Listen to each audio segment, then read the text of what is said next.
ஒரு நாளைக்கு எத்தனை மணி நேரம் மொபைல், லேப்டாப், டிவின்னு ஸ்க்ரீனை பார்த்துக்கிட்டே இருக்கீங்க? இதனால கண் எரிச்சல், ட்ரை ஐஸ், தலைவலி, சின்ன வயசுலே கண்ணாடியா? கொஞ்சம் வெயிட் பண்ணுங்க. உங்க கண் பார்வைய இயற்கையாவே அதிகப்படுத்த முடியும். அதுக்கு நீங்க சாப்பிட வேண்டிய 10 உணவுகள் என்னென்னு சயின்டிஃபிக்கா பார்க்கலாம் வாங்க. கண் பார்வை குறைய முக்கிய காரணம் நம்ம கண்களுக்கு தேவையான வைட்டமின் சரியா கிடைக்காததுதான். முக்கியமா vitamin A, vitamin C, omega 3, lutein மற்றும் ஜியாசாந்தின். இந்த நியூட்ரியன்ஸ் எல்லாம் எந்தெந்த உணவுகள்ல இருக்குன்னு நாம் ஒவ்வொருவரும் கண்டிப்பாக தெரிந்து வைத்திருப்பது அவசியம். அந்த 10 உணவுகளை பார்க்கலாம் வாங்க. நம்பர் 1, இது நமக்கு நல்லாவே தெரியும். கேரட்ல பீட்டா கேரட்டின் அதிகமா இருக்கு. இது நம்ம உடம்புல வைட்டமின் ஏவா மாறி ரெட்டினாவோட ஆரோக்கியத்தை மேம்படுத்தும். நம்பர் 2, கீரை வகைகள், முக்கியமா முருங்கைக்கீரை, பசலைக்கீரை. இதுல லூட்டின் மற்றும் ஜியாசாந்தின் அப்படிங்கிற 2 முக்கியமான ஆன்டி ஆக்சிடென்ட்ஸ் இருக்கு. இது மொபைல்ல இருந்து வர ஹார்ம்ஃபுல் ப்ளூ லைட்ல இருந்து உங்க கண்களை ப்ரொடெக்ட் பண்ணும். நம்பர் 3, மீன். மத்தி, சூறை மீன்கள்ல ஒமேகா 3 ஃபேட்டி ஆசிட்ஸ் கொட்டி கிடக்கு.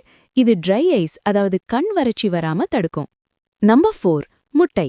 முட்டையோட மஞ்சள் கருல ஜிங்க், லியூட்டின், ஜியாசாந்தின் எல்லாமே இருக்கு.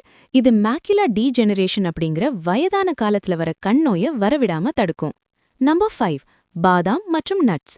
பாதாம்ல வைட்டமின் இ அதிகமா இருக்கு. இது கண்களில் உள்ள செல்ஸ் டேமேஜ் ஆகாம பாதுகாக்கும். டெய்லி ஒரு 4 ஊற வச்ச பாதாம் சாப்பிடுங்க. நம்பர் 6, சிட்ரஸ் பழங்கள். ஆரஞ்சு, எலுமிச்சை, நெல்லிக்காய். இதுல வைட்டமின் சி நிறைய இருக்கு. இது கேட்ராக்ட், அதாவது கண்புரை வராம தடுக்கும். நம்பர் 7, சர்க்கரை வள்ளிக்கிழங்கு. கேரட்டை விட இதுல பீட்டா கேரட்டின் அதிகம். நைட் பிளைண்ட்னஸ், அதாவது மாவை கண்ணோய் வராம இருக்க இது ஒரு பெஸ்ட் சாய்ஸ். நம்பர் 8, பப்பாளி மற்றும் மாம்பழம். இதுல வைட்டமின் ஏ மற்றும் வைட்டமின் சி ரெண்டுமே இருக்கு. கண் பார்வையை கிளியராக்க இது ரொம்ப உதவும்.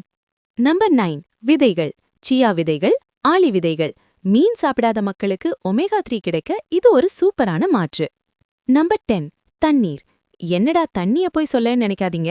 ப்ராப்பர் ஹைட்ரேஷன் இல்லனா கண்கள்ல கண்ணீர் உற்பத்தி குறைஞ்சி ட்ரை ஐஸ் வந்துடும். சோ நிறைய தண்ணி குடிங்க.